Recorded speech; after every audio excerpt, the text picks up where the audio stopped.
Hey everybody, Combo Collectibles coming at you from Kuya's Collectibles Show, and we are here with the voice of April O'Neil, Renae Jacobs. How are you doing today? I'm doing great. How are you? I'm excellent, thank you. We're so glad that you made it out to the event today, and thank you for taking the time to speak with us. How are you enjoying it so far today? It's fantastic, and I'm very excited to be in Canada, and after the show, I'm going to go see Niagara Falls.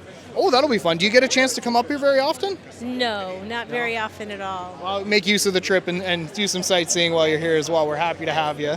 That's the plan. Excellent. Now, from what I understand, you kind of got into doing voices at a very young age when you were in school and they were teaching you guys puppeteering, right? Actually, that came a tiny bit later. I was doing voices in the basement, mimicking records and shows that I had seen on TV. And my mom thought somebody was in the basement with me making noises and realized it was me. So when she saw what I was doing, she signed me up for a class at Michigan State University. Okay. There was a woman who was doing kind of a PBS children's show. It was Michigan State University television at the time. And most of her show was puppetry. So I took her class, and afterwards she said, "Hey, Renee's talented. Can she come on the show?" And my mom said, "Of course." So that's how I started. So it was just meant to be from the very beginning then?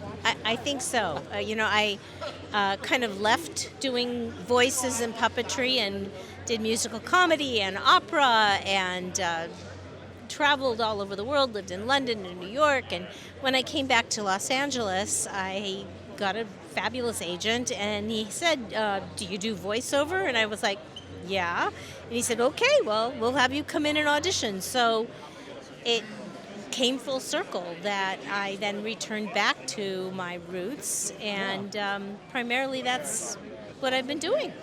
That's awesome. Now, when you got the audition for the Turtles, you hadn't heard of them before, right? It was kind of a new thing. The comics were only out for a few years, right? That's correct. What was your initial reaction seeing, like, did they show you concept art or did they get you to read a comic first? How did you get introduced to them? So I was called by my agent, said, "You have an audition, go to this studio." They did not show me any pictures of the Turtles. They showed me a line drawing of April O'Neil in black and white. And the director said, "Okay, she's a reporter. She's friends with these turtles. And she's kind of tough, but, and smart." I thought, sounds like me. So, so I did the audition. And the funny thing was, during the first taping of the first show, the director came up to me and told me, "You weren't my first choice for April." I'm like, "Nice, okay."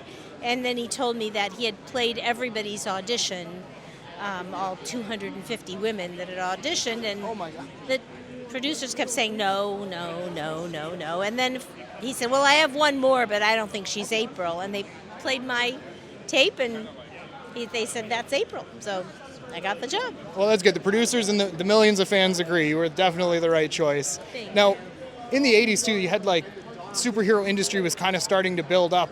Was it kind of intimidating at all, jumping into something like that with a concept so different with the Turtles? No, No, I mean, that's typical April. She's afraid of nothing, right? no, it was a good job. Nobody was afraid of anything. That's great. Now, if memory serves me, it's been a while since I've seen all the original show, but you had the first line in the show ever, didn't you? That's right, I believe so. At the very beginning, she was doing the broadcast Yes. talking about the crime in the city. So Yeah, you yeah. started the whole series. I did. It's all my fault. That's pretty epic. though. Ninjas. Now, we do a lot of collectibles and stuff like that on my channel as well, like Funko Pops and figures and that sort of thing. Do you keep any collectibles? Do you have any pop culture items that you collect from the different roles you've done over the years?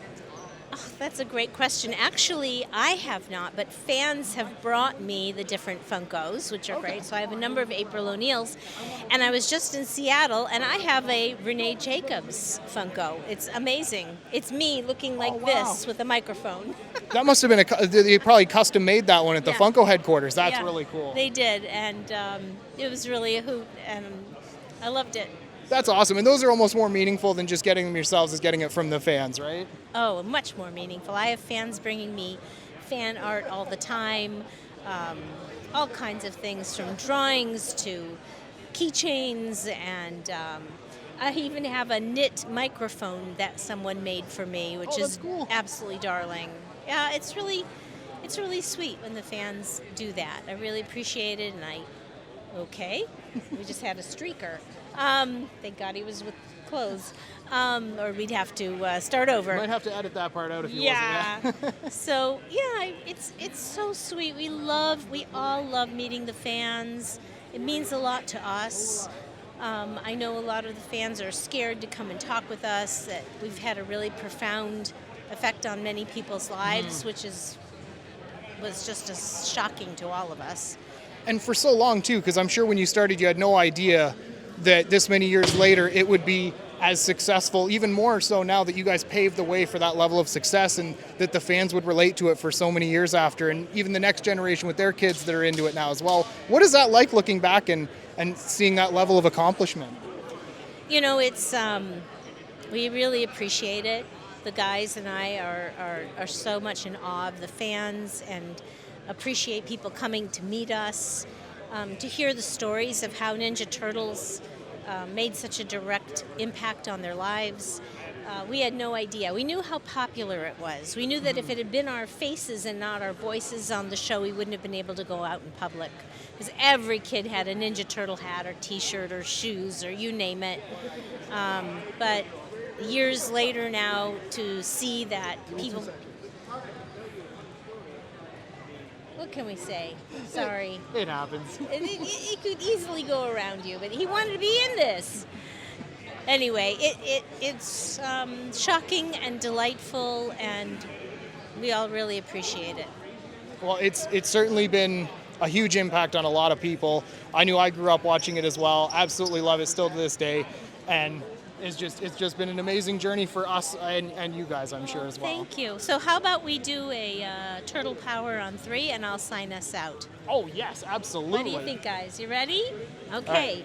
1, 2, 3. Turtle Power! All right, let me have the mic.